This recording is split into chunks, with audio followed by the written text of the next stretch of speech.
Welcome to Cultivating Executive Presence, a podcast for leaders who must lead in public. I'm Justin Norris, CEO and founder of Executive Presence. I've spent the last decade helping growth stage CEOs step into the visibility their companies need, even when it's the last thing they want to do.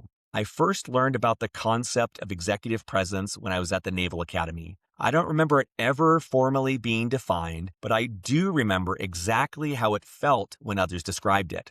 The sense of a captain entering the bridge and the way the energy in the room shifts, the way people sit up straighter, that felt presence, the ability to convince others that you're worthy of being followed. What I've learned since then is this: the best company doesn't always win. The best perceived one does. And that's what we're going to unpack today. Let me tell you a story that plays out over and over again. Two CEOs, both brilliant, both built strong products, assembled great teams, and executed well. Now, CEO A has been in the industry for 15 years. Deep technical expertise, customer testimonials are glowing, the product works, the company is profitable and growing steadily. CEO B has been in the market for 3 years. Less experience, smaller team, product is good but not objectively better. Here's what happens. CEO B is everywhere. They're speaking at conferences, active on LinkedIn,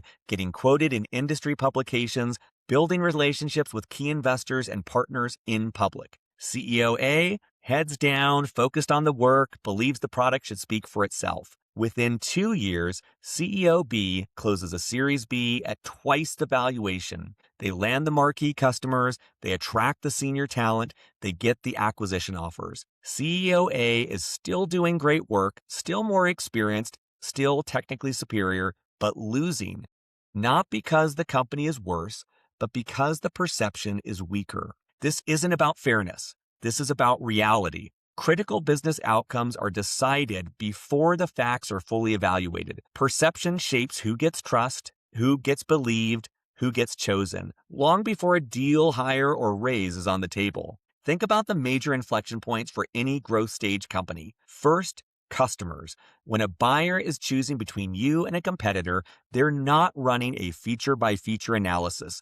They're asking, do I trust this company? Do I believe in this leader? That trust is built through visibility and credibility, things they see and hear about you in the market. Second, talent. Top candidates evaluate leaders first.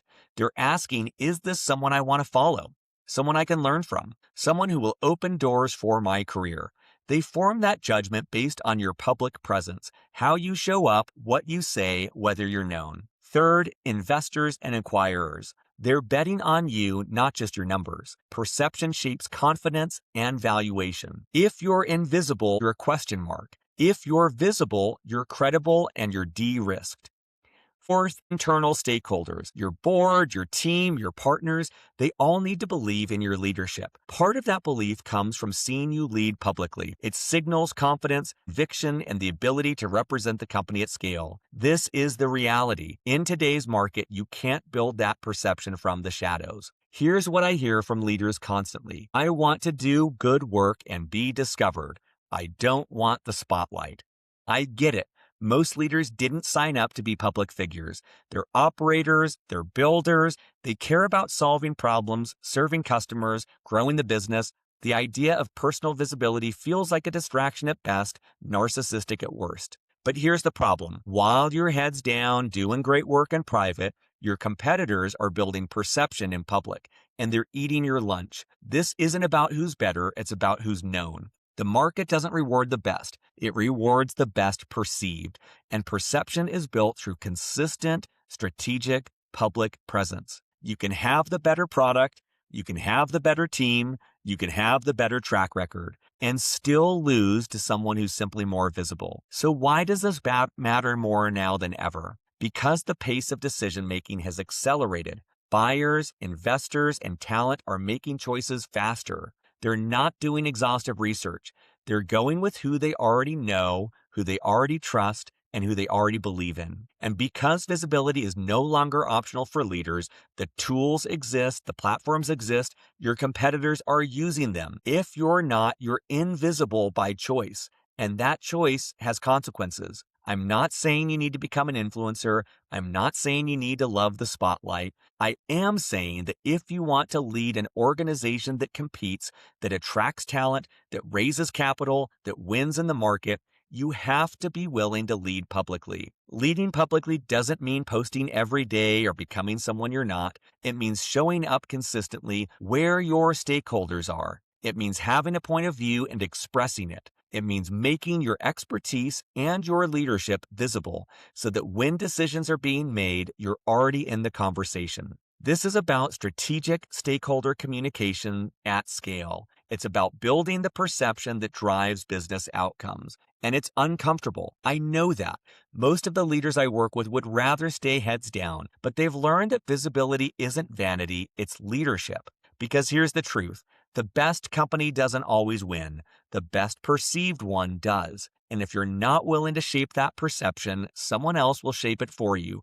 Or worse, you won't have one at all. Over the coming weeks, we're going to explore how to do this well, how to step into public leadership without losing your integrity, how to find the intersection of your expertise and what your audience actually cares about, how to measure whether it's working, how to make peace with being visible when you'd rather just do the work. This podcast is for leaders who understand that visibility is now part of the job, even when it's uncomfortable. New episodes every week. If you're ready to stop leading in the shadows and start shaping the perception of your company needs, hit subscribe. Thanks for being here. I'm Justin Asiri, and this is Cultivating Executive Presence.